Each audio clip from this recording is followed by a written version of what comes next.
चिंकी, मेरी पेंसिल दे, नहीं तो मैं मारूंगा तुम्हें। मम्मी देखो, भैया मुझसे लड़ रहा है। नहीं नहीं, हमें कभी आपस में लड़ना नहीं चाहिए। हमें हमेशा एकता के साथ रहना चाहिए। ऐसा क्यों मम्मी? आओ, तुम्हें एक कहानी के माध्यम से सिखाती हूँ। एक गांव में एक किसान अपने 4 बेटों के साथ रहता था। वैसे तो किसान सुखी था, मगर उसको एक ही चिंता रहती थी। चारों बेटे आपस में लड़ते झगड़ते रहते थे।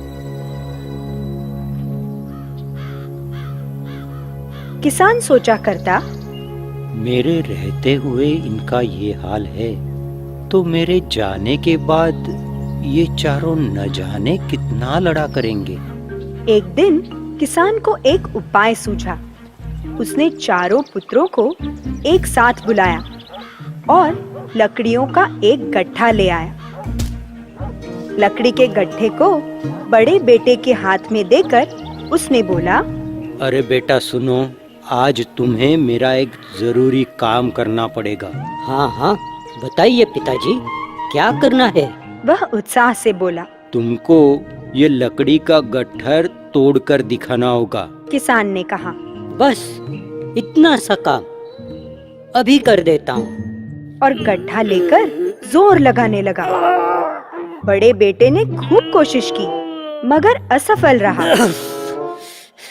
फिर यही कार्य किसान ने दूसरे बेटे को दिया। वह हट्टा कट्टा नौजवान था। अपनी ताकत पर बड़ा नाज था उसे। हंसते हुए उसने कहा, क्या पिताजी, ये तो मेरे बाएं हाथ का खेल है। अच्छा, तो करके दिखाओ ना, बातें क्यों बना रहे हो खड़े खड़े? बड़ा बाएं हाथ का खेल है, तोड़ के दिखाओ ये गट्ठर, तब मानू। बड़े भाई ने बोला। तो किसान ने बीच में टोक दिया। अरे भाई, झगड़ा मत करो, झगड़ा मत करो, अभी दिखाता हूँ। दूसरे बेटे ने गट्ठर उठाया और लगा जोर लगाने। अरे बाप रे, ये गट्ठर तो टूटता ही नहीं। दम लगाते हुए उसने कहा।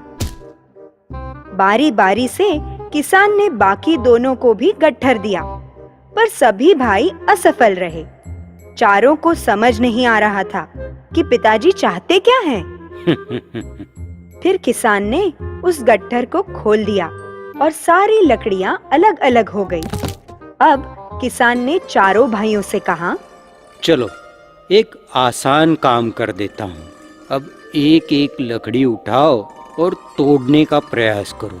इस बार बड़ी ही आसानी से चारों भाइयों ने एक एक लकड़ी उठाई और तोड़ दी। चारों ही थोड़ी असमंजस में तो थे ही, पर छोटे भाई ने पूछ ही लिया, पिताजी, ये बताइए, इन लकड़ियों को तोड़ने का क्या अर्थ है? इस व्यर्थ काम में इतना समय क्यों जाया किया? किसान ने हंसकर उत्तर दिया, बेटा, तुम सब भी इन लकड़ियों की तरह हो। अगर तुम एक हो जाओ तो लकड़ी के गट्ठर की तरह तुम्हें कोई नहीं तोड़ सकता। पर अगर अलग अलग बिखर जाओगे तो कमजोर हो जाओगे और कोई भी तुम्हें आसानी से तोड़ देगा। समझे कुछ? लड़के पिताजी की बात को समझ गए थे। उन्होंने भावुक होकर एक दूसरे को देखा और गले मिल गए। किसान ने खुश होकर कहा, मिलजुल रहना, मिलजुल खाना, एक दूसरे का हाथ बटाना, 100 बात की एक है बात, शक्तिशाली हो जब सब हो साथ। फन लर्न टून को सब्सक्राइब करें।